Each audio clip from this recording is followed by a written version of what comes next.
Boa tarde a todas e a todos e benvidos a esta asamblea telemática celebrada no día de hoxe pola CIGA Administración e paso a presentarvos os compañeros que vamos a participar. Neste caso, temos a Olga Vila Sánchez. Todos e todas as compañeros que vos vou a presentar son delegados de Educación. Olga, neste caso, persoal auxiliar cuidador. Tamén temos connosco a Rosa Fernández, persoal de limpeza, e a Héctor Pereira, persoal de cociña. Eu son Lois Díaz, secretario nacional de CIGA Autonómica. O obxectivo de facer esta asamblea no día de hoxe era un obxectivo doble. Por un lado, estaba poder compartir con todos vós, aínda que ben seguro que todas e todos xa visitades e tedes nos seguido na nosa canles, nas nosas varias canles, todo o que levamos publicado a raíz desta loita para acadar un acordo de personal non docente, pero queríamos facer un breve recordatorio para que aquelas persoas que non estaban informadas, pois que poidan estar. En segundo lugar, que é o máis importante, é recoller as vosas inquedanzas de cara a preparar novas accións sindicais. Unha das cales vos vamos a intentar presentar hoxe, que é un acordo marco que estivemos preelaborando, e faigo fincapé no de preelaborando, porque nos gusta, xa sabedes que a CIGA é un sindicato asambleario e nos gusta a participación de todos os compañeros e compañeras que traballades nos centros acaídos, non? Neste caso, informo vos que tedes un chat aberto para que nos poidades facer chegar a través del tanto as vosas preguntas como aquelas cuestións que quereades facernos chegar. Sen máis preámbulos, paso a palabra á compañera Rosa, que vos vai aclarar un pouco o primeiro dos obxectivos, que era un pouco ampliar e darvos a coñecer todas as múltiples veces que a CIGA puxo encima da mesa esta negociación, esta loita por esta negociación. Ola, boa tarde a todas e a todos. Bueno, pois como xa dixo o compañeiro, o principio máis importante desta asamblea é a vosa colaboración e a vosa participación, pero sí que nos parece importante porque esta loita que levamos a CIGA non ven nin do ano pasado, nin de hai 2 anos, ven de fai moito tempo. Entonces, por empezar por algún sitio, xa no ano 2009, cando tomou posesión o novo goberno, aí cando empezamos a sufrir a Feijóo e sus maiorías absolutas e posteriores, pois xa daquelas, nese momento, CIGA, CESIF e UGT tentamos ou propuxemos e invitamos á Consellería de Educación a establecer pois un canle de diálogo onde pudéramos ver as necesidades do persoal non docente, as eivas que había, intentar buscar entre todas e todos solucións. Evidentemente, como todas e todos podemos concluir, non houbo ese canle, non hai negociación. É dicir, a Consellería de Educación para o único que nos chama é para a modificación da RPT, eso non é unha negociación, eso simplemente nos explican estas son as plazas que amortizamos e estas son as plazas que temos que crear. Eso non é unha negociación. Por non liarnos moito, tamén nos parece importante o que pasou no ano 2020, onde coa COVID nos cambiou a vida a todos. Nese momento nos enteramos, en xullo concretamente dese ano, nos enteramos, e digo literalmente nos enteramos, porque simplemente colgaron o protocolo COVID curso 2020-2021, colgaron na páxina de Educación. Evidentemente, a nos non nos chamaron nin para negociar, nin para aportar, nin para nada. Eso que supuxo para nós, pois, modificacións de horarios, modificacións de funcións, ampliación da carga de traballo, non se informou o personal, non se formou, non se nos explicou como nos tiñamos que protexer nós, como protexer os demais. Entonces, derivado de todo isto, en setembro dese mesmo ano, a CIGA puxo unha denuncia en Inspección de Traballo. Que conseguimos ou que acadamos con esa denuncia? Bueno, pois, en principio, primeiro que nos formaran, non estamos moi conformes con esa formación porque foi escasa, foi rápida, pero bueno, polo menos se nos informou, se nos formou. Conseguimos que nos deran mascarillas, é dicir, a inspección obrigou a educación daquelas, tiñan obriga de facilitarnos as mascarillas ao personal non docente, non ao docente, pero si o non docente. E derivado daquelo, que parece increíble, pero hai que decirlo así, a Lei de Prevención de Riscos, que é do ano 95 no 20, a Consellería non a tiña aplicada, é dicir, non había avaliacións de riscos nos centros. A partir de aí sí que empezou a habelas. Pero bueno, como comentaba antes, isto non ven de fai pouco tempo. En todas as mesas nos últimos anos, mesas sexan de RPT, sexan mesas xerais, sempre que temos oportunidade, nos pedimoslle tanto a Función Pública como a Educación que convoque unha mesa de negociación con todos os sindicatos, vale? E aquí non é a CIGA que quere negociar un acordo, por suposto que queremos, pero evidentemente con todas as organizacións, vale?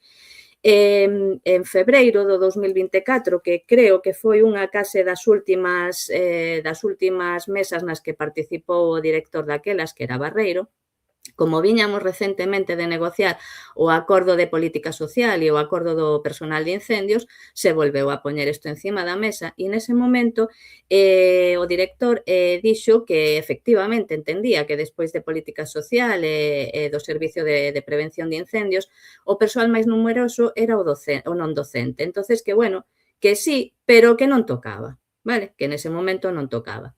Pouco despois, Barreiro cesou ou o cesaron, temos unha nova directora, non quero decir que fora na primeira xuntanza que se mantivo con ela, porque o mellor minto, pero se non foi na primeira, foi na segunda, o primeiro que plantexamos foi esta cuestión. O que dixo a directora é que había cousas máis urxentes nese momento, como podían ser os concursos, a estabilización, bueno, que isto non corría presa, vale? Entonces, que en todo caso, cando todo isto rematara, que se valoraría se era preciso ou non era preciso, é dicir, nin siquiera que se vai a negociar.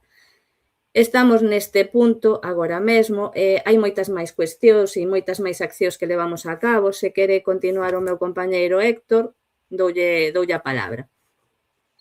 Boa tarde a todas e a todos. Bueno, por seguir un pouco o fío, co que ven Rosa facendo un pouco resumen, para que se vexa un pouco por contextualizar no tempo, onde, inda que recentemente as accións son máis, están sendo máis activas neste último curso, ou dous últimos cursos académicos, é un pouco o que di a compañeira Rosa, que xa ven de longo, é dicir, xa ven de atrás, son moitas as causas, son moitas as categorías e o persoal que ocupan estes postos afectados por unha, por outra, ou por varias modificacións, recortes, perda de dereitos e demais. Eu, bueno, con respecto por seguir un pouco as datas que ven así recordando Rosa, despois da movilización, despois do febreiro 24, en xullo, a final no que foi o curso académico 24-25, foi onde tamén sufrimos o que é o colectivo un pouco de persoal de cociñas, concretamente o que son cociñeiros, cociñeiras e os antiguamente coñecidos como oficiales de segunda de cociña, sufriron un importante recorte a nivel titulación académica.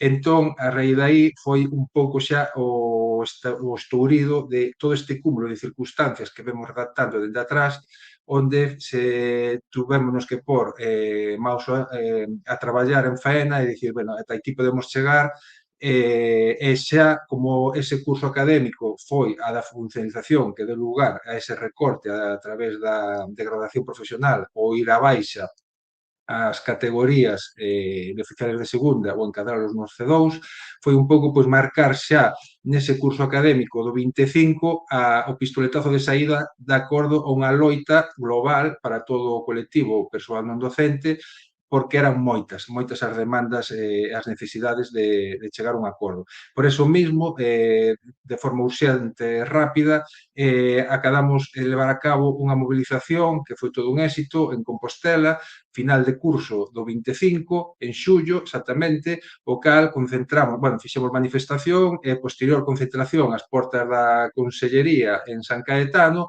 para manifestar o noso malestar e por en consecuencia a nosa demanda que era chegar e acordar un acordo de condicións laborais para todo este colectivo do persoal non docente da Consellería de Educación. Marcouse esa data rápida simplemente para visualizar xa que ese curso académico había que xa comezaba ese conflito.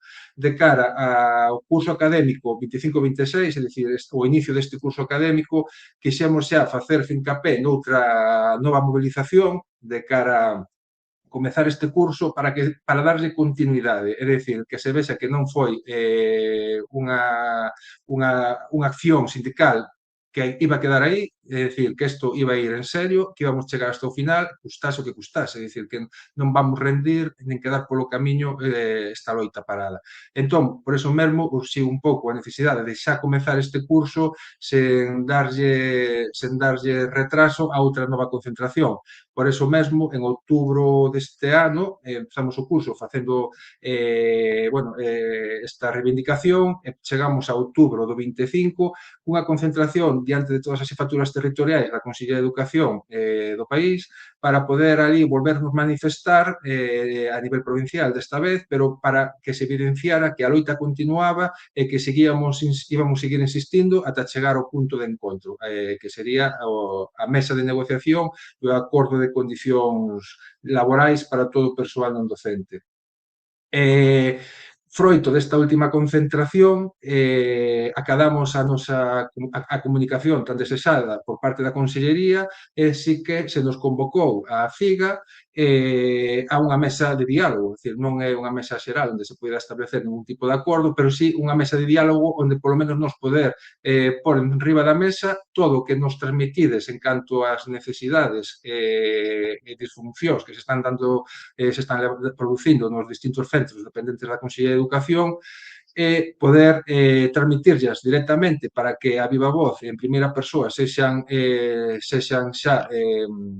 que está acontecendo e xa a busca de solucións. Nos deixamos meridianamente claro que a única solución que había era o acordo de condicións laborais. É dicir, ese acordo de condicións laborais era a única vía para solucionar e evitar que isto fora máis, porque tamén, a parte de expoñer o que era en sí a problemática que estaba acontecendo a día de hoxe, expuxémoslle o que a futuro, é dicir, a posteriori, unha vez rematados os procesos de estabilización, isto derivaría nun colapso total, porque se agora os problemas son poucos, a largo plazo iban ser moito máis maiores. Entón, bueno, dali desa reunión, instamos a Consellería a convocar a mesa xeral e convocar a todas as organizacións sindicais como ferramenta e mecanismo único para poder chegar a este acordo. Deronnos o seu compromiso e deronnos tamén, pedironnos tempo, e a raíz dese compromiso que nos deron, pois paramos, pois tuvemos este parón dende outubro do 25 ata a última, que a compañeira Olga vai dar traslado desta última acción sindical, foi ese tempo de parón que ven dado por ese compromiso que nos deu e nos mantivemos pois ese parón porque nos lo pediron por parte da Consellería. E doulle paso á compañeira Olga para que, bueno, nos siga explicando un pouco que en sí foi e sigue sendo a loita. Medio. Tamén quero recordar que no comenzo de toda esta loita tratamos de establecer unha táboa reivindicativa. Nas visitas aos centros polos que pasamos de xeito cotiá, fomos recollendo aquelas seivas principais, aquelas cuestións que nos viñades achegando e aquelas loitas que cada un libra moitas veces en solitario, dependendo da tipoloxía do centro, non?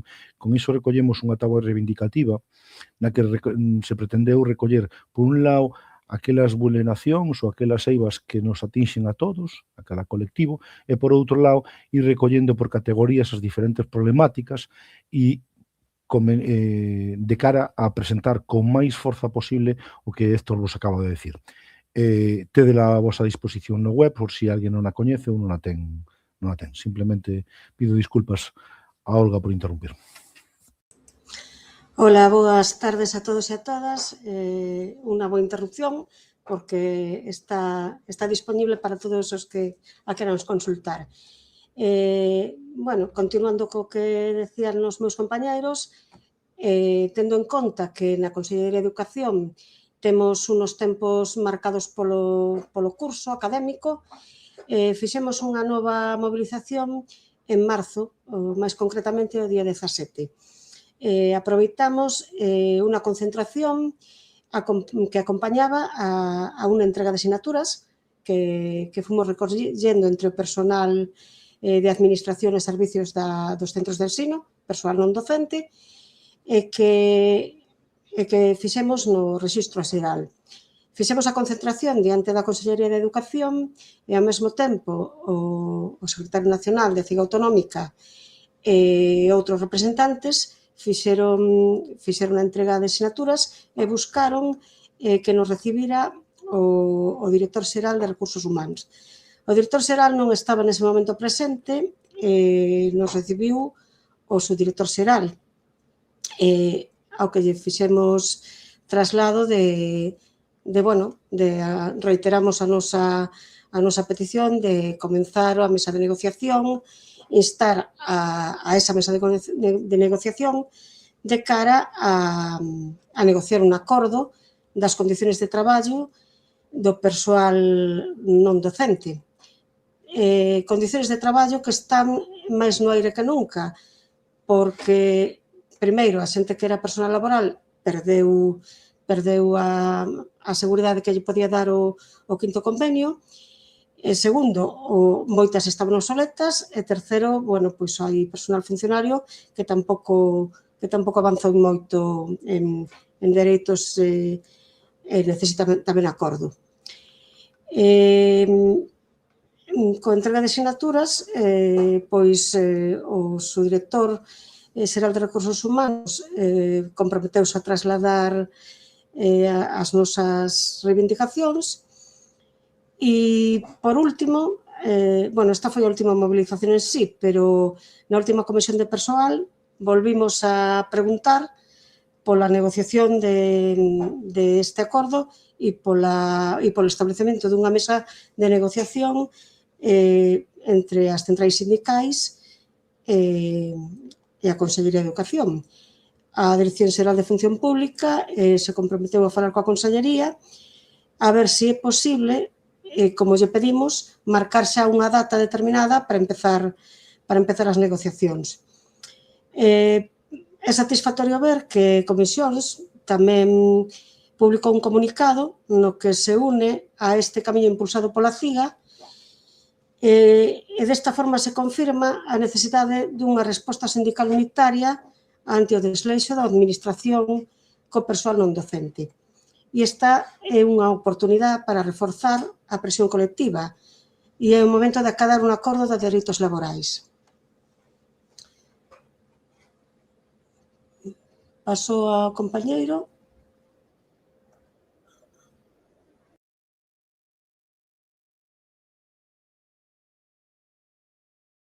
Cousiñas aclaratorias, vale? Primeiro, todos os que estamos presentes nesta asamblea somos os vosos representantes e os vosos delegados do ámbito da educación.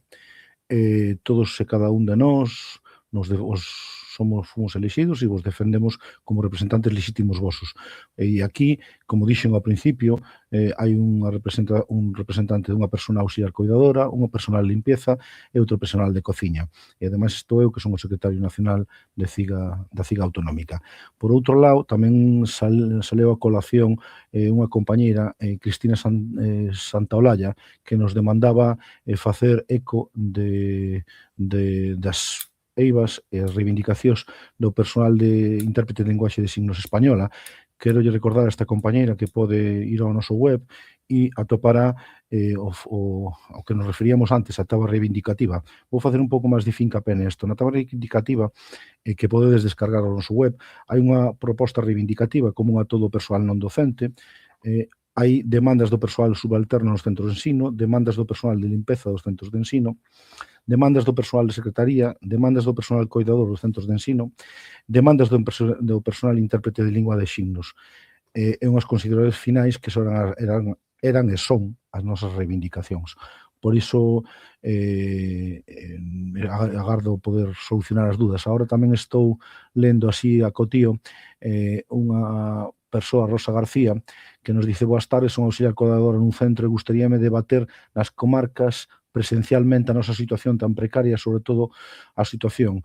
E César Varela, 5580, dice: penso que os C2 nos centros, dado que facemos moitas tarefas de C1, non deberíamos permitir reclasificación ao posto C1, vale? Tiñamos pensado, lanzo xa agora, tiñamos pensado un pouco vendo como se iba a desenvolver esta acción que hoxe estamos levando a cabo, dar paso, se había unha resposta positiva pola vosa parte, a meternos un pouco máis en materia, que é a segunda parte, o obxectivo desta xuntanza que nos trae aquí, vale? E incluso nun futuro, non moi lexano, se o vimos acaído, poder celebrar ben videoconferencias para que todo o mundo poida participar ou presenciais.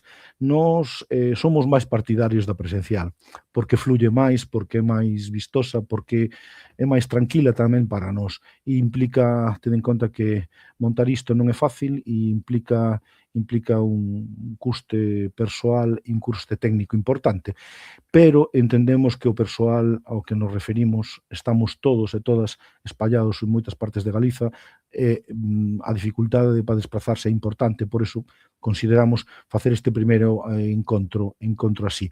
De todos os xeitos, tomamos nota e procederemos a darvos resposta. Se vos parece, imos pasar co segundo punto, que é a materia máis importante, coido, que nos trae aquí, que era, unha vez que coñecedes de primeira man todo o percorrido que a CIGA fixo e levamos facendo nesta loita, chega o momento de dar un paso adiante. E o paso que nos pretendemos dar, e oxalá o resto das organizacións sindicais apoien esta loita, como tamén como parece que iniciou Comisións Obreiras, a elaboración dun acordo marco que nos poda facilitar poñer sobre a mesa cuestións importantes e ir cerrando por categorías profesionais e por cuestións cerrando un acordo marco. Este acordo marco que intentaremos, unha vez traballado con todos e con todas vos, intentaremos elaborar e presentarlo á Xunta como paso inicial para entablar esta mesa de negociación que nos leva a cadar un acordo, vale? En este acordo marco, que nos denominamos acordo marco de condicións de traballo do persoal da Administración e Servicios PAS dos centros educativos e residenciais da Consellería de Educación, Ciencia, Universidade e Formación Profesional, ten nos índices que vamos ir desglosando agora todos xuntos, ten un primer índice que é o ámbito persoal e territorial. Este acordo trata de regular toda a relación de carácter xurídico laboral tanto de todos os empregados públicos, tanto persoal laboral como persoal funcionario, de todos os centros de ensino que a Consellería de Educación ten espallados polo territorio e son residencias dependentes destes. E para o persoal recollido no quinto convenio será de aplicación este acordo sería aplicable este acordo de maneira subsidiaria naquelas cuestións máis favorables para o persoal. En canto a xornada de traballo, horario e descansos, pensábamos que a xornada anual será de 1.540 horas, 35 horas semanais. Unha reivindicación longamente perseguida pola CIGA e que nalgúns colectivos ou nalgúnas consellerías, como pode ser a Consellería de Política Social, temos acadado, pero tamén creemos que deberíase espallar a nosa Consellería de Educación. A xornada ordinaria sería de 7 horas diarias con carácter xeral de luns a venres en horario de 8 a 15 horas. O horario de verán comprendería de 15 de xullo ao 15 de setembro cunha xornada de 6 horas diarias. O persoal que por razón de servicio ou por horario especial non puidera acollerse a este horario tería dereito a unha compensación de 10 días anuais ou a parte proporcional correspondinte. As carteleiras que negocian estes horarios deberían ser sempre negociadas a principio de curso co acordo unánime de todos e pasar a formar parte do documento de organización de centro, como ben sabedes, e que se debería poñer a disposición de todas e todos nós. Sabemos que isto xa é unha prerrogativa legal, pero non se fai así, vale? Tamén especificábamos que o traballo sen quendas e xornadas irregulares debiase garantizar o descanso semanal mínimo de 2 días 2 días interrompidos, con fin de semana alternos como mínimo a metade dos festivos en cómputo anual, vale? O descanso entre xornadas sería como mínimo de 12 horas e con carácter xeral non se realizarían máis de 2 xornadas consecutivas en quenda nocturna. Todo o persoal debía ter dereito a unha pausa retribuída de 30 minutos durante a xornada e no caso de xornadas partidas podería dividirse en 2 partes de 15 minutos. O persoal con quenda continuada que remate despois das 16 horas ou con quenda de tarde que comeza antes das 13 terá dereito a unha pausa retribuída de 60 minutos. Nos períodos nos que non exista actividade ou haxa ausencia significativa de persoas usuarias, establecerase os mínimos indispensables, quedando exento da prestación o resto do persoal. A súa distribución realizaríase de anal entre o persoal afectario. O punto número 3, con referente ás vacacións, licencias e permisos, determinamos que todo o persoal terá dereito a 22 días hábiles de vacacións, máis os días adicionais por antigüedade que lle corresponda. Os permisos e licencias e días adicionais de vacacións e asuntos propios por antigüedade serán os establecidos con carácter xeral para o personal da Administración da Comunidade Autónoma de Galiza. Recuperaránse os 9 días de asuntos propios para todo o persoal. E aquí quería facer un matiz. Sabedes que isto é sempre un problema. Non todos podemos disfrutar destes días, porque moitas veces estamos sometidos ao chantaxe das direccións. Logo abondarán os meus compañeros neste asunto tamén. Se por razón de servicio non se puidan disfrutar desas datas, os días disfrutados neste período incrementarase nun 100% adicional. A cada día sen disfrutar, compensarase 2 fora deste período. A partir dos límites deste artigo, as condicións de vacacións do persoal con xornadas irregulares serán obxecto de regulamento negociado. Garantirase no período de verán que se poden disfrutar a metade polo menos das días vacacións. E as vacacións serán obxecto de cobertura temporal no caso de que o centro teña usuarios nesas datas. Os permisos de vacacións solicitaránse por medios telemáticos a través do sistema de administración Portas, tal e como a Xunta, con carácter xeral, require para todo o seu persoal. Isto é un punto fundamental e moi importante porque é o único punto garante que pode nun momento dado darnos pé a poder reclamar estes días no caso de que non sexa concedidos ou a xustificación para tumbárnoslos sexa pois necesidade de servicios sin argumentar ou calquera outra de calquera outra índole. O procedimento habitual nos centros de ensino sabedes que é un procedimento opaco, é un procedimento non legal, vou decir mellor alegal. Normalmente faise de palabra ou, en algúns casos, cubrindo uns documentos internos de centro, sen ningún tipo de contabilidade e que, normalmente, cando hai problemas, nos deixan co cu ao aire. Perdoa a expresión, pero é o que hai. É dicir, cando non temos unha constatación fehaciente ás nosas peticións de APs, ou incluso de vacacións, o que nos atopamos é que logo poder ir ao xulgado con estas cousas é imposible. Por iso, intentamos reforzar esta cuestión co que buscamos de decir. Isto solucionaríase como se soluciona no resto das consellerías utilizando o sistema Portas. Pásolle a palabra a Rosa.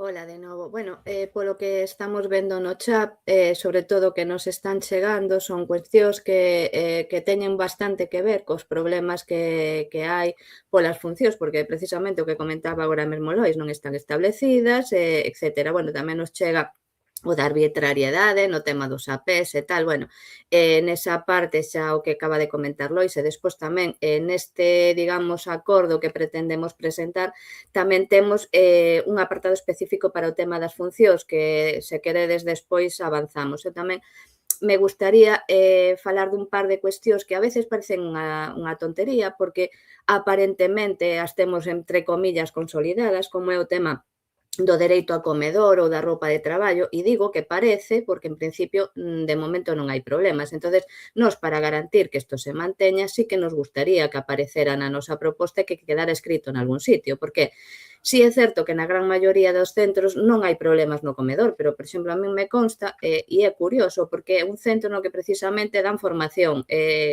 dan ciclos de hostalaría e tuveron a desfachatez, digamos, de cuestionar que o personal pinche de cociña tuvera dereito a comer e me consta que hai outros centros onde pois persoal educador ten problemas, etc. Seamos serios, non é en todas partes, vale? Pero, bueno, que quede por escrito e que se garanta, sexa xa un xestión directa, xestión indirecta, debemos telo escrito. Hai outra cuestión que a roupa de traballo. É certo que, de momento, a min non me consta que teñamos problemas ca roupa de traballo. Maiormente se facilita. Pero, bueno, é certo tamén que eso é porque ven derivado do que está establecido no 5º convenio. Hasta agora, a maioría éramos personal non docente que nos rexíamos por o 5º convenio.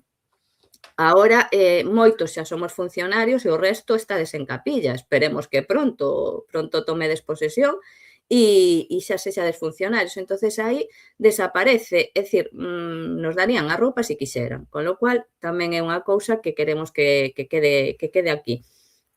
Despois, unha cousa moi importante, é dicir, os dereitos son importantes e as condicións de traballo son importantísimas, pero aquí nadie traballa para quentar o corpo, aquí traballamos por pasta, vale? Entonces, o tema do salario é unha parte importante, pero nos aquí tampouco vamos a profundizar, pero sí que pensamos que hai que analizar unha cuestión. A funcionarización, porque, insisto, a maior parte, aínda que hai compañeiros que son subalternos e administrativos que xa eran funcionarios, a maior parte éramos laborais e a estrutura do salario de laborais non ten absolutamente nada que ver ca estrutura de funcionario. Que pasou? A Xunta tiña moita presa. Queríanos funcionarizar a todo trapo, entonces o que necesitaron facer foi esta pasta que teño aquí ou esta estrutura que teño aquí, a teño que poñer aquí en soldo, complemento de destino e complemento específico. No soldo non podo tocar, entón isto vou a repartir nosotros. É dicir, non se pararon a mirar as condicións de cada posto. Isto derivou nuns agravios comparativos moi importantes, sobre todo co personal que xa era funcionario de antes.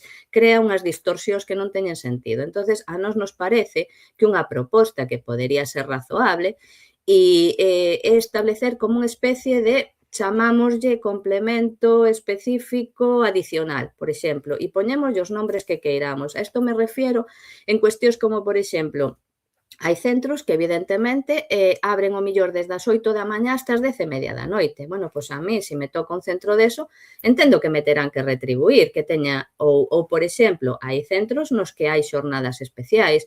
É dicir, non é o mismo traballar de 8 a 3 todos os días, ou ter unha xornada partida, ou ter sempre quenda de tarde, ou ter quendas rotatorias. Iso hai que retribuílo, vale? Por as condicións dese centro en concreto. Todos sabemos e todas sabemos que tamén prestamos moitas veces servizos fora do noso horario ordinario, é dicir, a quen non lle tocou ir a unhas oposicións, a quen non lle tocou estar presente nas acreditacións, a quen non lle tocou cursos do INEM. Por todo isto, o persoal docente cobra por as acreditacións, cobra por os cursos do INEM. Nos que nos retribuyan se temos que facer ese traballo tamén. Ou por razóns das tarefas que facemos, é dicir, pola penosidade de algunhas tarefas ou pola perigosidade. Estou pensando en a xente que atende a persoas con necesidades especiais. Estou pensando en xente nas cociñas que utiliza, por exemplo, produtos supertóxicos, xente que ten que manipular cargas. A ver, simplemente isto é, digamos, abrir o melón. Non lle puxemos un nombre en concreto, pero sí que pensamos que hai que falar deste tema, vale? Tamén neste, digamos, acordo tamén teríamos que falar de itinerancia, ratios, bueno, un montón de cousas. Olga, se queres tú que estás máis posta. Bueno, o das itinerancias se está realizando de forma absolutamente sangrante e alevosa, me atrevo a decir. Cando eu empecé de coidadora, a itinerancia era, sinceramente, estabas en un centro, nese centro deixaba de haber necesidades, e o curso seguinte ibas a outro centro. Actualmente se usan as itinerancias para cubrir absolutamente todos os servicios, esquecendo que hai unha xente que pagou unha tasa para estar nas listas de contratación e que non están tirando delas porque mandan a unha coidadora dun centro cubrir unha ausencia, un recreo, unha excursión ou unha asistencia a consulta dunha coidadora de outro centro. Ser itinerante non significa ser correturnos, provincial. Nos propoñemos que, bueno, evidentemente, tal e como están os centros de ensino ahora mismo, non habendo cuidadoras en todos, aínda que cada vez son máis necesarias, pois non queda outra que itinerar cando deixa de haber necesidades. Propoñemos unha itinerancia con negociación antes de cada curso. Ten que negociarse a itinerancia coa xunta de personal ou co comité de empresa. A donde vai a ir a cuidadora e que esa itinerancia que se marca a principios de curso non se modifique durante ese curso. Para que? Pois para evitar precisamente facer, por exemplo, sustitucións a cargo da itinerancia. Creemos tamén que a itinerancia xenera unha disponibilidade que hai que remunerar. Entonces, tería que ter tamén un complemento, chámese complemento de itinerancia ou chámese específico especial, ou eso nos trae sin cuidado, é o nombre que lle dean, pero hai determinadas circunstancias que deberían remunerarse. Temos que procurar que a itinerancia se vincule de alguna maneira á localidade onde vive o persoal cuidador, que non te itineren a calquer sitio, que poñamos unha limitación en kilometraxe. Consideramos que nunha mesma xornada non se deberían itinerar de ninguna maneira a máis de 2 centros. Non hai xente que está facendo 3 centros nunha xornada, nos parece un disparate. Bueno, habería moitísimo que falar das itinerancias. Bueno, pois a compensación económica das dietas, de kilometraxe, o feito de que teñamos que poñer o noso vehículo personal na maior parte das ocasións. E, bueno, é unha cousa que hoxe en día se está utilizando de forma absolutamente arbitraria e repito, para a miña maneira de ver, alevosa. Temos que diferenciar entre unha itinerancia externa, que sería a do domicilio de traballador ou traballadora ao centro de traballo, e unha itinerancia interna, que sería entre centros na mesma xornada. Se contemplarían de forma diferente. Bueno, eso supoño que habería que... Seguro que tedes moitas máis cousas que achegar sobre a itinerancia, pero hai que acotala moito, moito. Non se pode permitir que nos estén manexando como títeres, que nos deriven, como pasou en algún centro, no medio do curso e dun día para outro, sin previo aviso, a 120, 150 kilómetros do centro onde estábamos traballando. Outra cousa que habería que estudiar e meter neste acordo son as ratios e a carga de traballo. Cando se negociou a orde de atención á diversidade, a Consellería esperaba poñer unha ratio de 8 alumnos por persoa cuidadora, conseguimos que baixaran as 6, e as 6 dependendo das características do alumnado. Evidentemente, ninguén pode cargar con 6 alumnos ou alumnas que estén en cadeira de rodas, é inviable. Pero, bueno, as ratios non son só problemáticas para o persoal cuidador.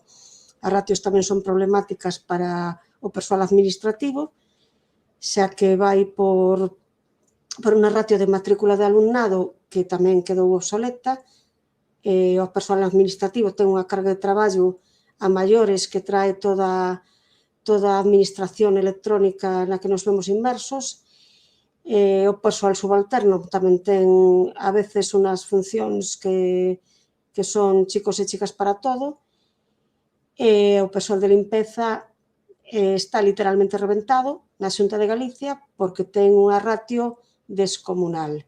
O persoal de limpeza non pode mirar unha ratio por metros cuadrados simple llanamente, porque non é o mesmo limpar un taller dun IES que teña pois un taller de madeira ou de construción metálica que limpar un despacho, un polideportivo ou un taller de estética onde hai un montón de produtos que hai que retirar ás veces do chan, das mesas, que quedan pegados, xa sabedes a xente que fades limpeza como é, e que dá un traballo, espectacular.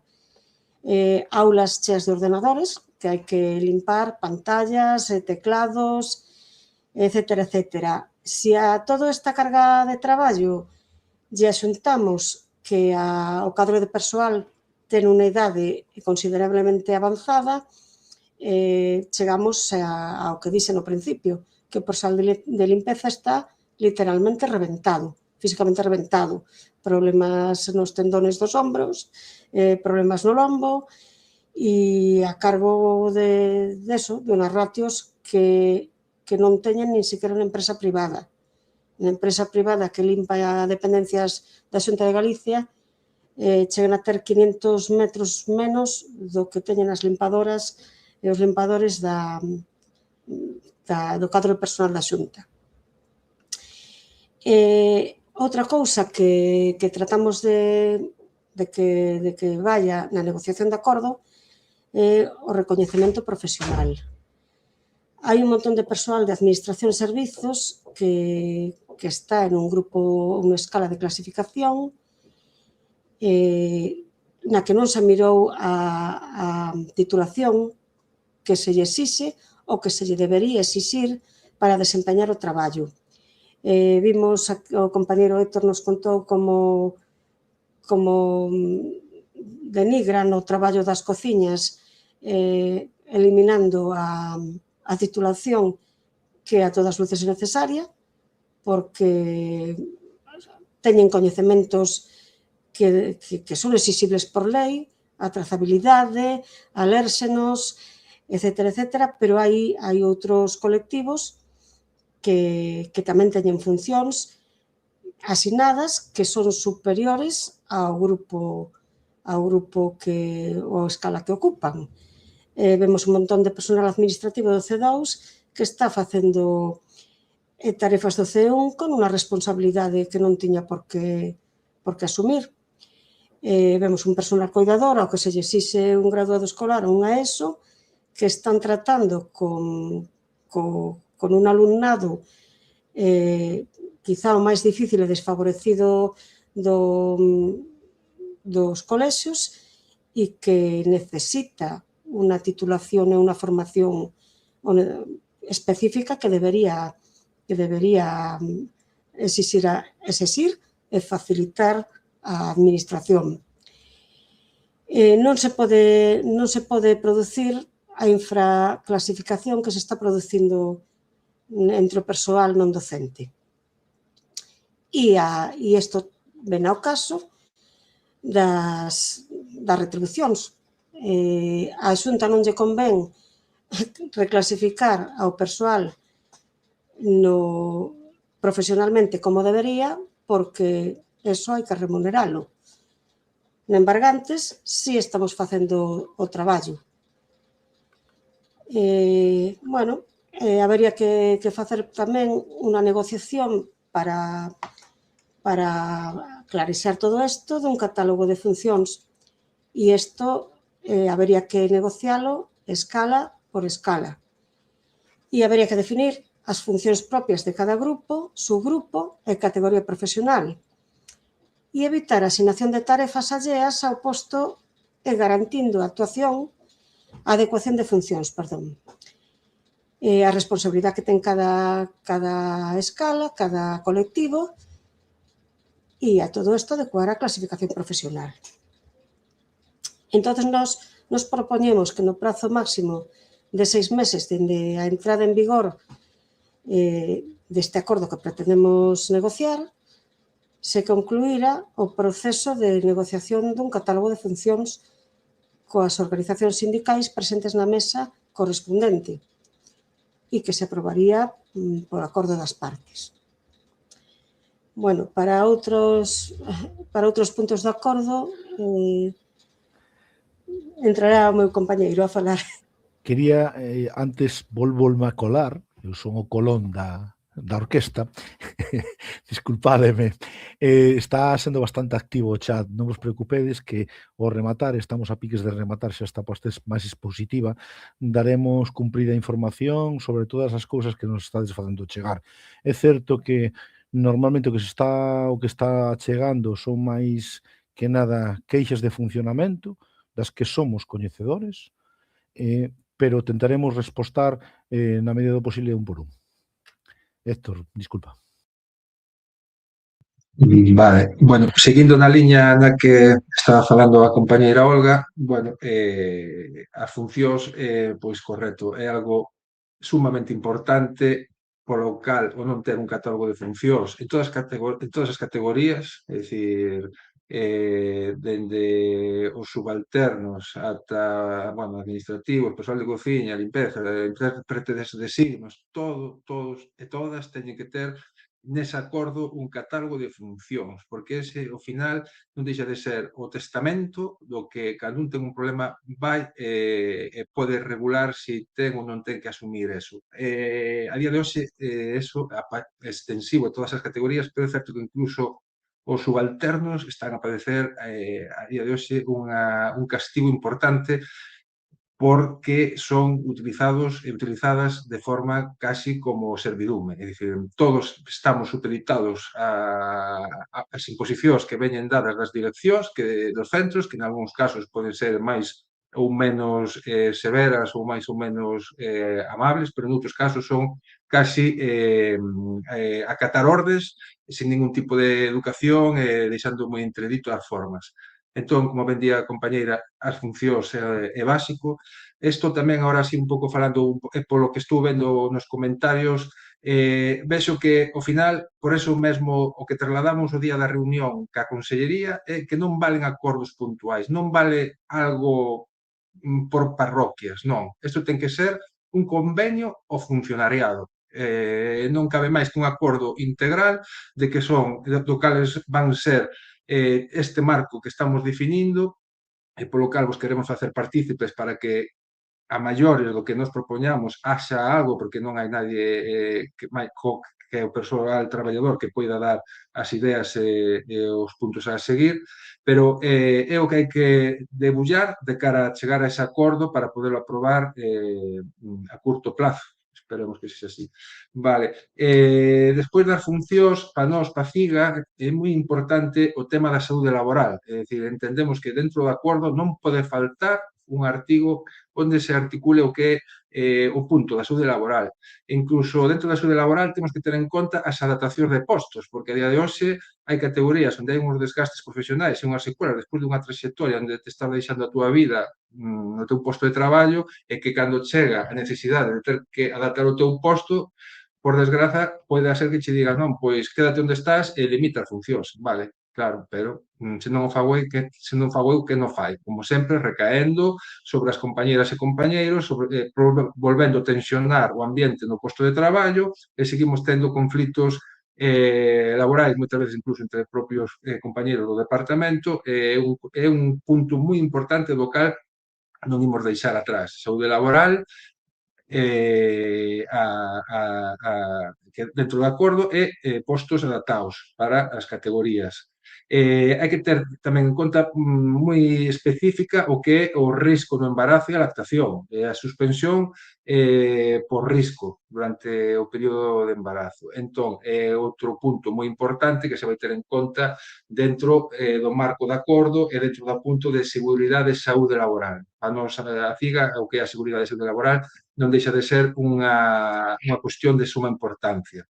Despois, na estrutura e na profesionalización das cociñas, dentro desta loita é todo un conxunto, pero sí que é certo porque a categoría da cociña é unha categoría que en moitos casos é compartida entre dúas ou incluso tres consellerías, entón sempre vai da mão, porque non deixa de haber unha degradación profesional, como ben se dixo atrás anteriormente, foi produto desa funcionalización que, ollo, din que foi así, deprisa correndo, como facendo os despistados, pero ao final son cartos e todo o que fano a sabiendas e sabendo que cartos que se aforran, degradación dos servizos públicos e como consecuencia o persoal que desempeñamos os servizos, pois precarizarnos todavía máis. Por a nosa parte, temos presente que queremos unha organización das cociñas dos centros de ensino onde se garanta unha estrutura profesional cualificada. É dicir, temos que dotar as cociñas dos centros de ensino cun corpo profesional dotado de xefes de cociña, oficiales de cociña ou cociñeiros e axudantes de cociña. Non vale con ter unha persoa responsable ou técnica e despois xente que axude a esa persoa. Hai que ir centro por centro, hai que ver os ratios desos centros, revisar esos ratios, como estou vendo xente que está comentando. A día de hoxe, as condicións dos comedores non son iguais que as de fai 40 anos, onde moitas veces nin podía haber alerxias ou intolerancias, pero, bueno, era todo tirar para diante. A día de hoxe, por sorte, xa temos informes médicos, temos resultados polos cales sabemos que hai certos produtos os cales podemos facer uso deles ou restringir porque nos provocan certas carencias ou anomalías no noso organismo. Consecuencia desto conleva unha carga de traballo o cal ten que levarse unha nova reorganización das cociñas. Tras a funcionalización, desapareceu a figura do xefe de cociña. Bueno, a ver, nós entendemos sempre que o xefe de cociña a día de hoxe, tras esta nova estrutura que nos ofrece a función pública neste caso, ten que estar, como eles ben din, no oficial de primeira, pero non nunca no C1, senón no grupo B. É dicir, o grupo B, como ben di a Lei de Emprego Público de Galiza, é a categoría na que ten que estar encadrado todo o persoal con titulación técnica específica, é onde terían que estar os xefes de cociña para poder levar esa organización desa cociña. Entón, xefes de cociña serían os C1 no grupo B, entrarían os técnicos de cociña ou cociñeiros e cociñeiras que estarían non no C2, que é auxiliar de cociña, como propiamente o di xa a propia categoría.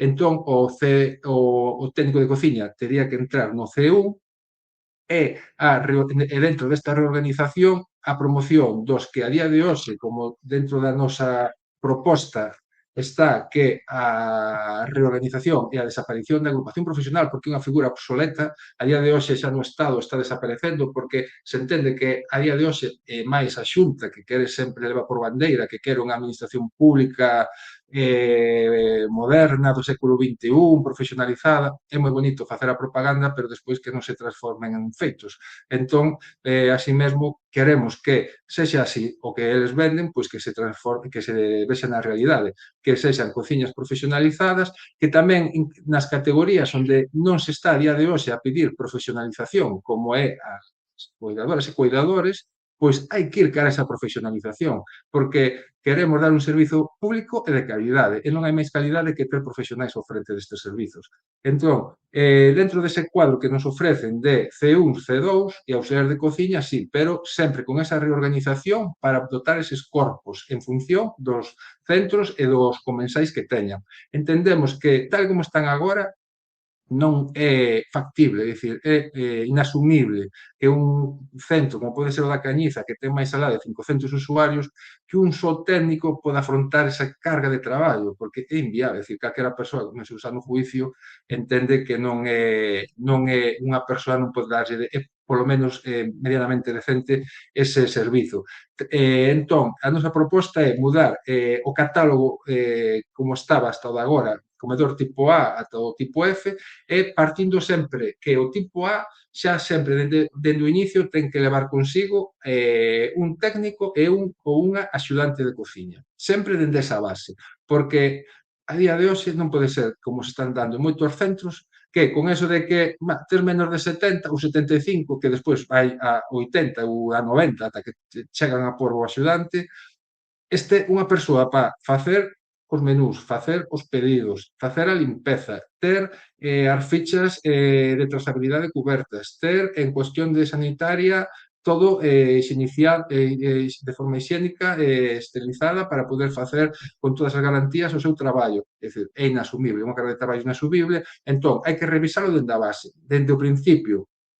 ten que haber un técnico e un axudante, e despois a miña proposta, que xa se chegou á Consellería, é o tipo A ata 65, un técnico, un axudante, tipo B ata de 65 ata 50, iríamos un técnico e 2 axudantes, e depois, a partir do tipo C, que entraríamos a 150 comensais, aí xa meteríamos a un especialista, é dicir, xa hai un volumen de traballo importante, ten que haber un responsable de almacén de produtos perecederos, non perecedores, recepción de mercadorías, non pode ser repetindo o que dixen antes, que unha soa persoa valga para todo, porque é inasumible, é dicir, o normal é que esa persoa se queime, e no seu traballo salga con sorte medianamente ben e demais. Entón, sempre hai que abrir a reorganización xa non só das cociñas, senón tamén das outras categorías profesionais, cara a profesionalización, revisión de ratios, en este caso,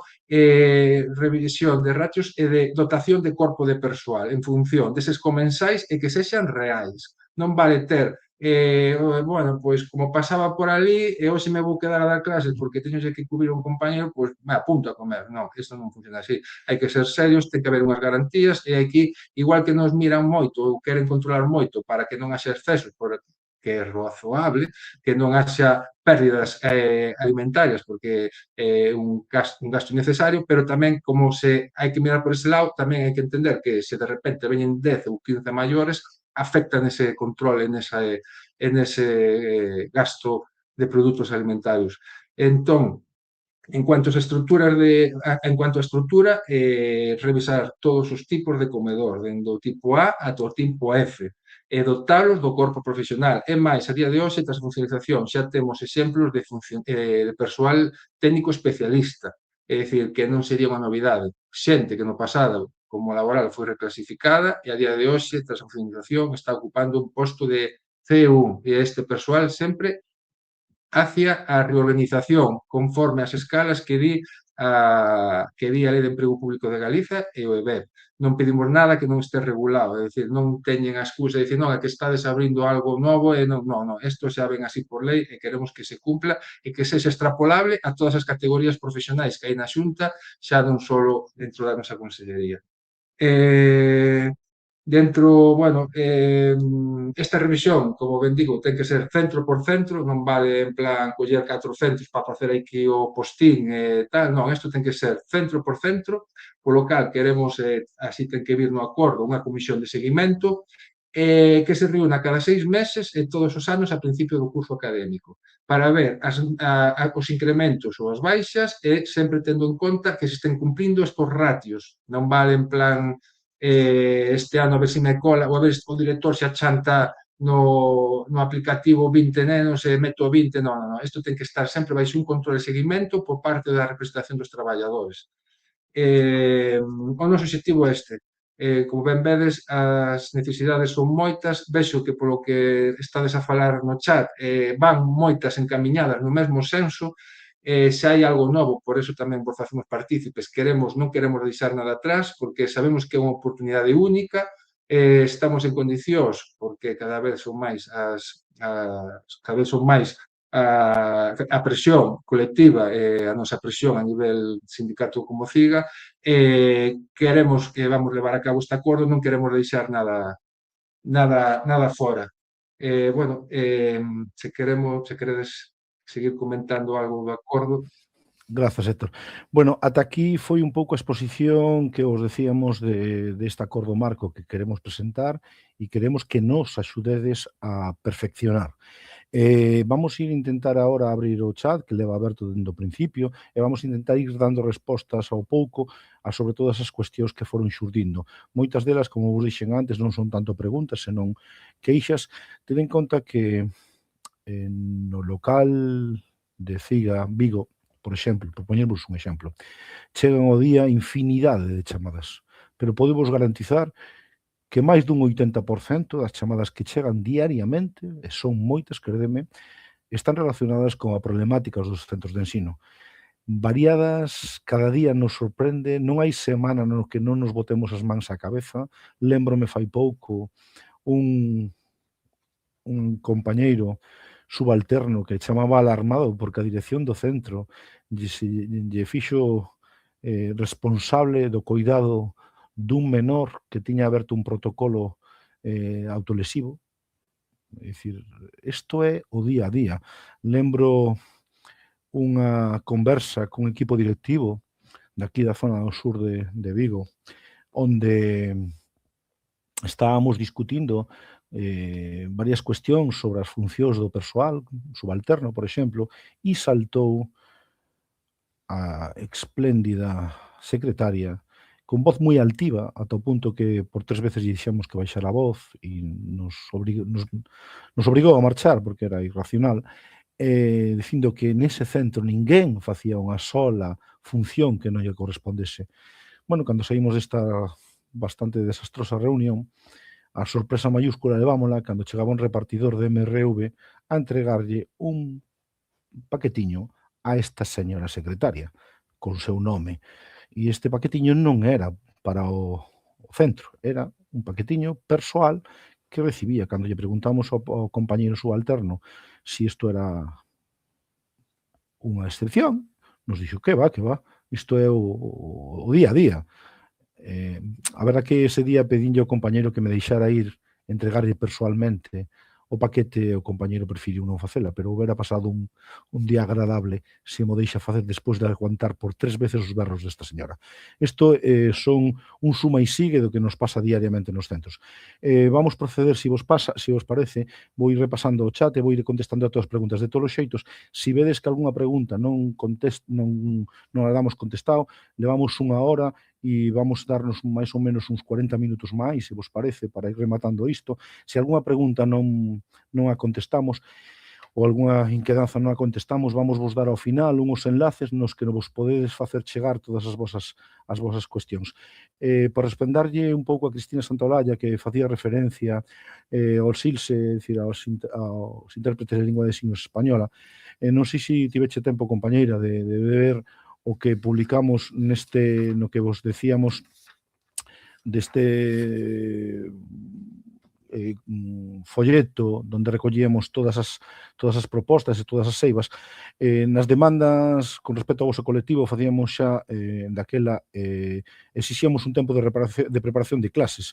Este tempo de preparación debería estar considerado dentro do propio horario laboral, así como unha xornada de 37,5 horas, solicitando que teñan en conta as seguintes especificacións con respecto ao horario: 30 horas de dedicación exclusiva a labores de interpretación repartidas dun xeito que 25 se correspondan con interpretación propiamente en aula e 5 en preparación desa interpretación, e 5 horas para diferentes funcións relacionadas coas características propias do centro e do alumnado: preparación de materiales específicos para o alumnado con diversidade funcional específica, preparación de reunións co profesorado nas que o alumnado con dificultades sexa un dos temas de reunión, coordinación co departamento de orientación, actividades complementarias dentro do centro, interpretación en editorías e alumnos de pais, interpretación, normalización e sensibilización no centro educativo, etc. Tamén nos facíamos referencia a 2,5 horas de descanso a razón de media hora diaria.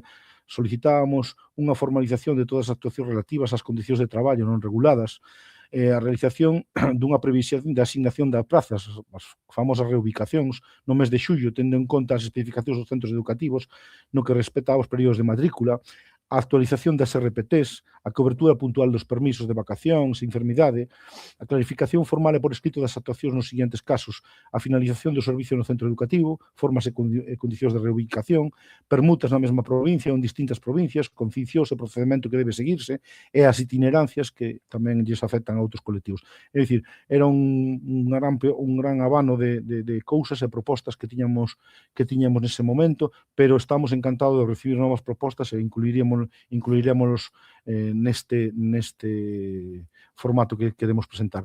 Tamén Carmón Raballo facía alusión aos servizos mínimos en ausencia de cuidadores, de alumnado, verdade, que isto viña un pouco do quinto convenio colectivo. Estamos totalmente de acordo, é dicir, eu creo que era un funcionamento que ha caído, non ten moito sentido que en ausencia de alumnado haxa persoal traballando no centro, cando as funcións, os cometidos están feitos e non nos parece axeitado.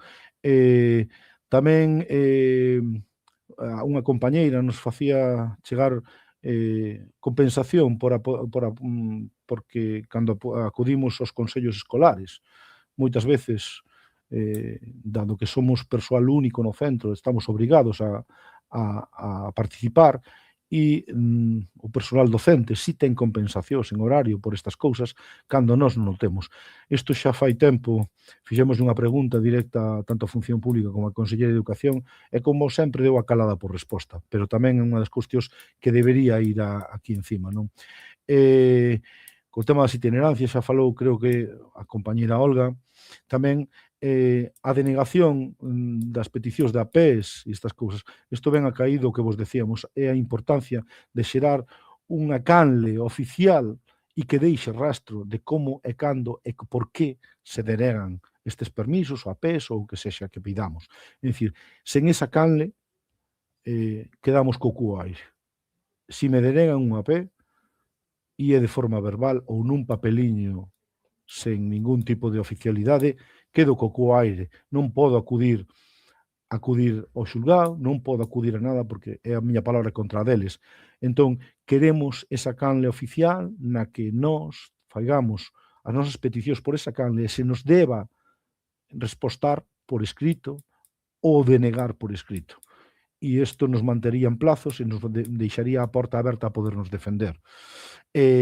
Tamén facían fincapé nun espacio digno para as limpadoras e para o resto do persoal. Aí eu creo que Rosa ten moito vos que contar porque lle paso a pregunta a ela que controla moito máis que a min desto.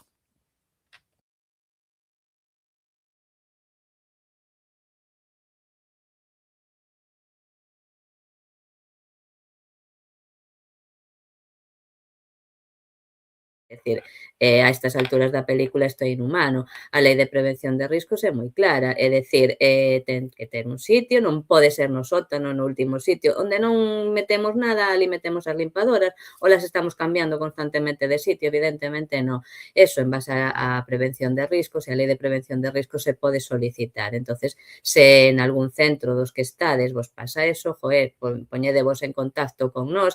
Xa o comentou fai un momento o compañeiro, pero repito volo eu, é dicir, vamos a deixarvos, e mesmo na descripción do YouTube ahora mesmo tendes unha ligazón ao documento para contactar con nós, e se non, por teléfono, chamada a calquera dos locais e nese sentido o que precisedes. Por outra banda, tamén vin varias preguntas acerca dos trienios e demais. Bueno, eu quería aclarar que o tema dos trienios agora mesmo está así porque veu imposto, a lei a mudaron e todos aqueles trienios que estén perfeccionados antes do 1 de xaneiro do 21 sí que se poden seguir cobrando o mesmo importe. A partir de aí mudou a lei. Pero eu o que sí que quero recalcar é que a CIGA, dende o minuto 1, o que sempre pediu é que todo o importe dos trienios fose o grupo ou a escala que fose o mesmo. É dicir, porque eu que son limpadora teño que cobrar menos con a un porque levo 3 anos traballando. Quero dicir, os 3 anos, os traballei. Entón, por que teño que eu cobrar ahora mesmo 14 ou 15 euros e eles 80 ou 60 ou 70 ou que sexa? A CIGA dende sempre veu pedindo isto, vale? En canto a outros temas que vin no chat, pasar de AP a C2 ou a C1 ao grupo B, bueno, por aclarar todo, unha das nosas propostas, e non inventamos nada, porque está contemplado xa no EBEP, o AP era unha escala a extinguir. Entonces, nos o que pedimos é que todos vayamos á escala e que por fin desarrollen o grupo B, que non o fan, porque evidentemente non lles interesa, porque o paso seguinte era este, vale? Entonces, eso tamén é unha das cousas que a CIGA pide en todas as negociacións. Outras cuestións que vin por aí, o xefe de secretaría ou o secretario do centro, por que ten que ser un docente? É que non ten sentido. O traballo que fai é basicamente administrativo. Entonces, nós, por suposto, que non queremos que sexa un docente, que sea persoal da administración, vale? É un pouco mesmo que tamén vin por aí algo do encargado de comedor. Por suposto que é unha pantomima, o que fai o traballo é o persoal de cociña. E ademais é que, sinceramente, é estúpido, porque no seu momento, cando todos éramos laborais, a maior parte dos cociñeiros piden esas diferencias salariales, con lo cual, educación está pagando 2 veces. Está pagando o encargado de comedor que é docente e e o traballador que realmente fai o traballo.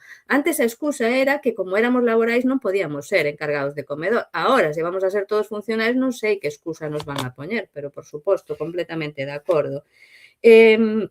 Despois tamén vin algunha cuestión de que iba a pasar cas persoas que non se funcionarizaban ou que non se quixeron funcionarizar. A ver, este acordo evidentemente é tanto para o personal personal funcionario como laboral. Evidentemente, nos o que decimos é que para o personal recollido polo quinto convenio será de aplicación este acordo de xeito subsidiario naquelas cuestións máis favorables para o persoal. Evidentemente, nos quedamos co que ten o convenio, pero se hai algo que neste acordo se mellora, que subsidiariamente se aplique este acordo. Eu foi un pouquiño as preguntas que fun collendo. Se algún compañeiro pudo coller algunha máis e respostar. Se me permite, Rosa, si está preguntando varias persoas, están preguntando polos comedores de xestión indirecta. Non sei exactamente, disculpade, non lembro o nome de quen preguntou, pero estou completamente de acordo que non podemos estar sin un responsable en un comedor.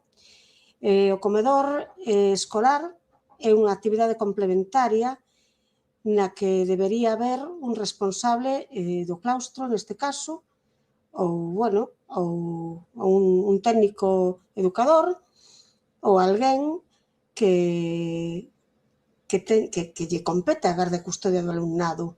O que estamos observando é que en moitísimos comedores de xestión indirecta os colaboradores e colaboradoras de comedor están tratando de forma incluso humillante ao persoal cuidador. Están tomándose unhas liberdades excesivas, se permiten o luxo de intentar darlle órdenes e son cousas que non podemos consentir. Somos personal laboral ou funcionario da Consellería de Educación que está no seu centro de traballo e que non debemos de ninguna maneira recibir indicaciones de un persoal alleo ao centro e á Consellería. Como nós non temos por que poñernos a pelexar con ningún outro persoal e a garda e custodia do alumnado depende da dirección do centro mentres este en horario lectivo, actividade lectiva complementaria, pois debería haber un responsable dirección ou persona na que delegue. Eso non, a mí non me cabe a menor dúbida. Nos centros de xestión indirecta que contrata a propia Consellería, os que eu conozo, si que permanece a dirección durante o tempo do comedor e o tempo de lecer posterior, permanece no centro, pero nos que están xestionados por AMPAs ou por concellos, non hai ninguén. Están pretendidamente localizables por teléfono, pero a cruda realidade é que ali estamos a merced dun persoal que non é da Consellería e que non debería ser así. Bueno, tamén falou algunha persoa, falou da perigosidade. Efectivamente, non hai dúbida de que cada vez hai máis cadros de perigosidade nos centros, hai agresións, hai condutas disruptivas a maiores. Hai que diferenciar que están usando o persoal coidador de vixiante de seguridade nas aulas, cousa que non é unha función nosa, e que non temos deber de modificar as condutas de ninguén, xa que non nos están nos están dicindo que somos persoal sin ningún tipo de formación educativa ou sin ningún tipo de función educativa. Persoal non cualificado, nos dixo máis exactamente a Consellería.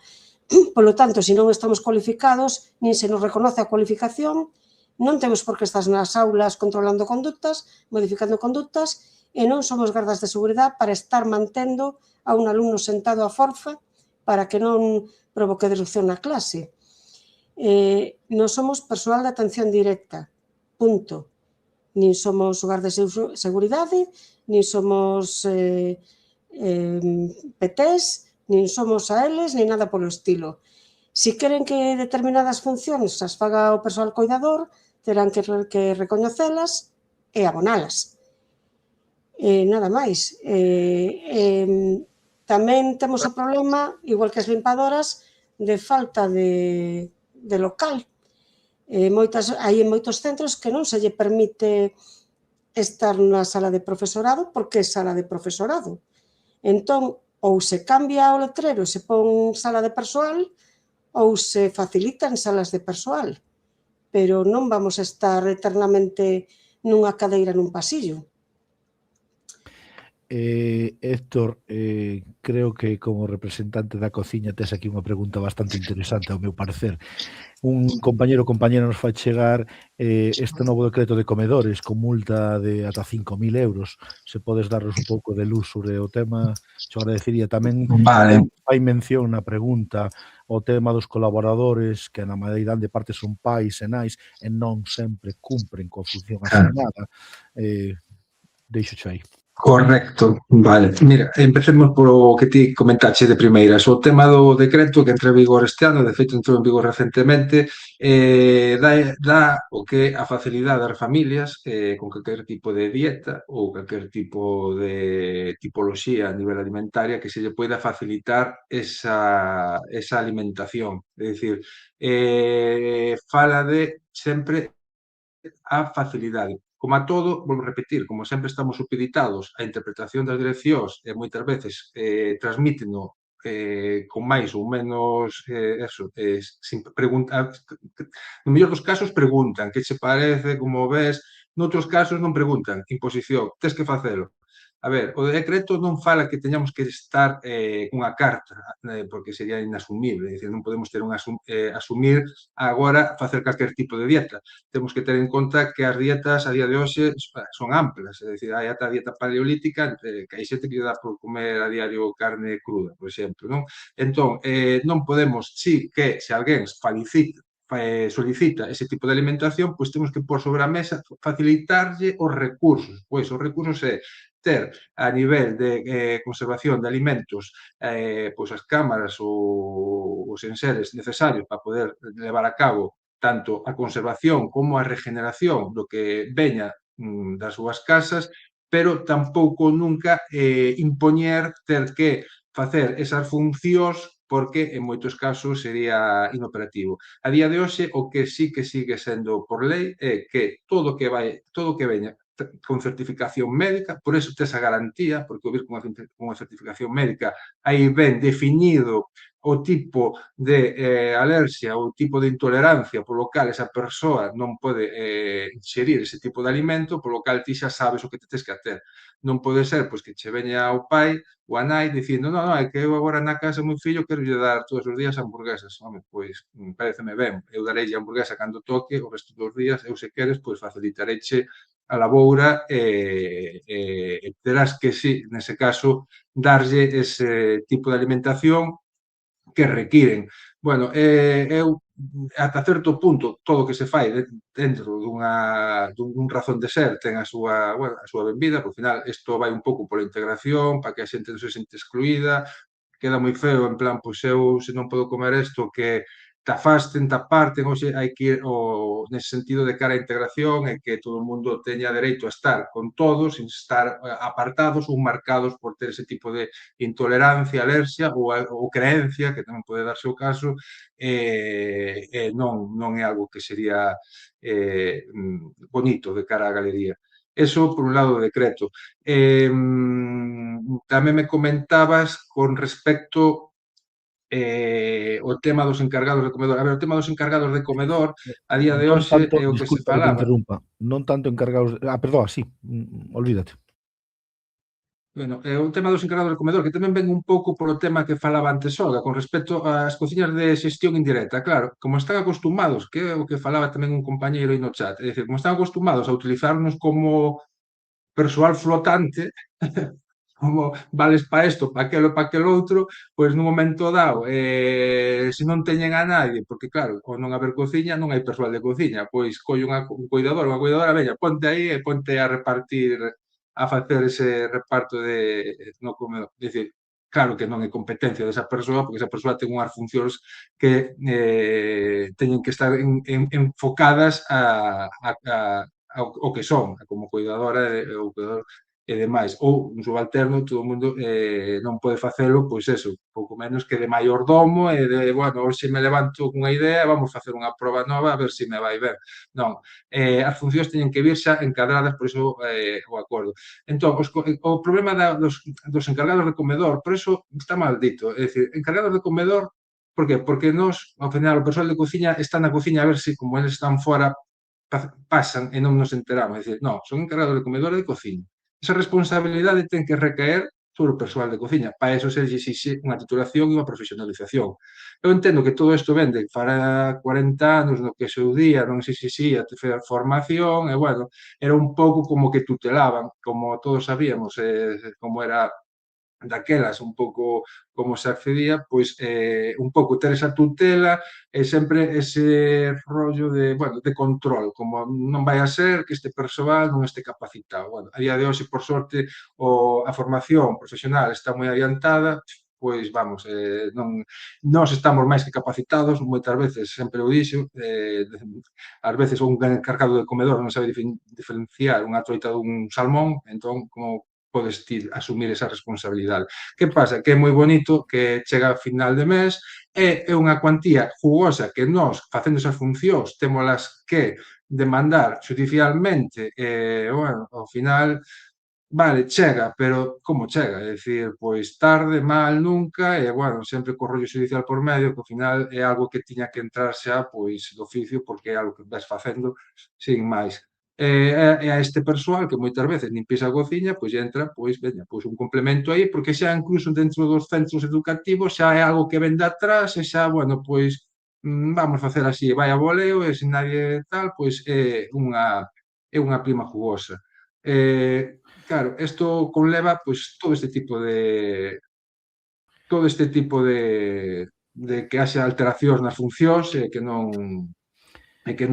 haxa despois disfuncións a Bueno, hora de asumilas. compañeros e compañeiras, levamos hora e media de sesión da asemblearia, por aclarar unha cousiña que quedou aí pendente e pasar ao seguinte punto.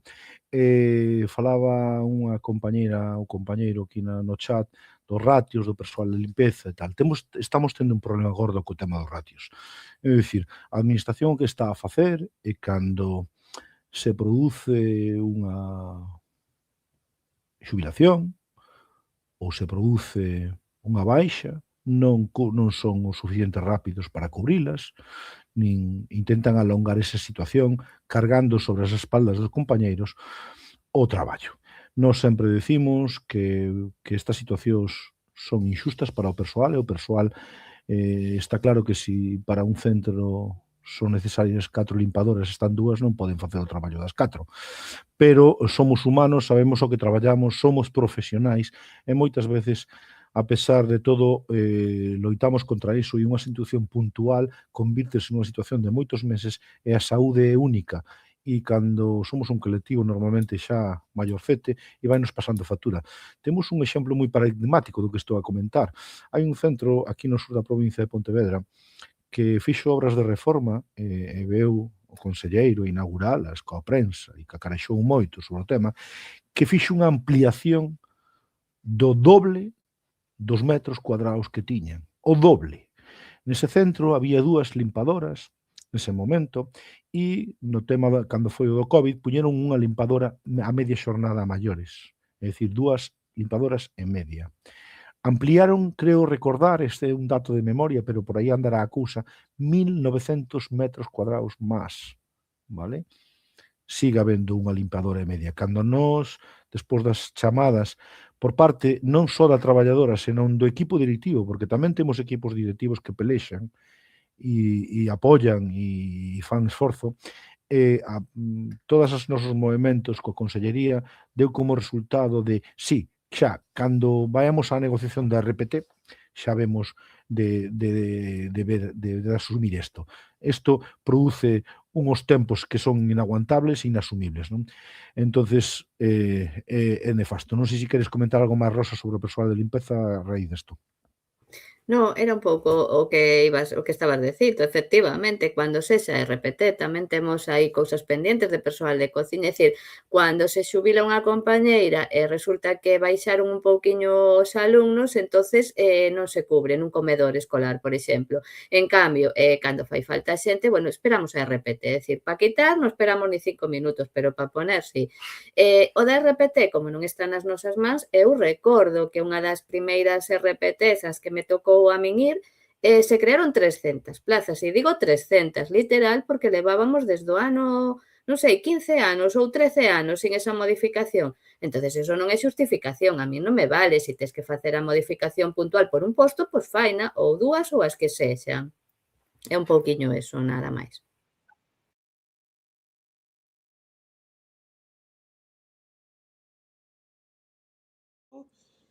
A administración non as está respectando. En ningún caso. Coñezo un centro en Coruña que unha coidadora ten 11 alumnos. 11 alumnos para ela. Ten compañeiras con algo menos, pero tamén que sobrepasan a ratio con moito. Non se respetan as ratios de limpeza, porque cando chamamos a medir os centros, sempre están super ocupadísimos as equipas técnicas que teñen que facer as medicións. Nas cociñas, total, por esos poucos comensais, ben se apañan. Isto é un continuum. E despois, que nos queren vender servizos de calidade, a calidade tamén se trata de baixar a ratio. Tamén se trata de baixar a ratio.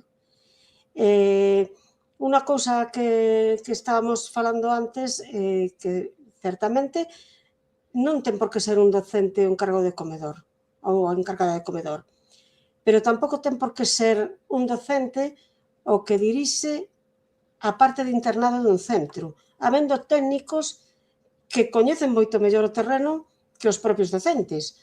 No meu centro temos educadores que saben manexar moito mellor o internado do que pode saber un docente, con todo o respeto para o traballo dos docentes. E, sin embargo, teñen que acomodarse moitas veces a caprichos, literalmente, do persoal docente. Isto pasa na cociña, pasa nas residencias e pasa nas administracións.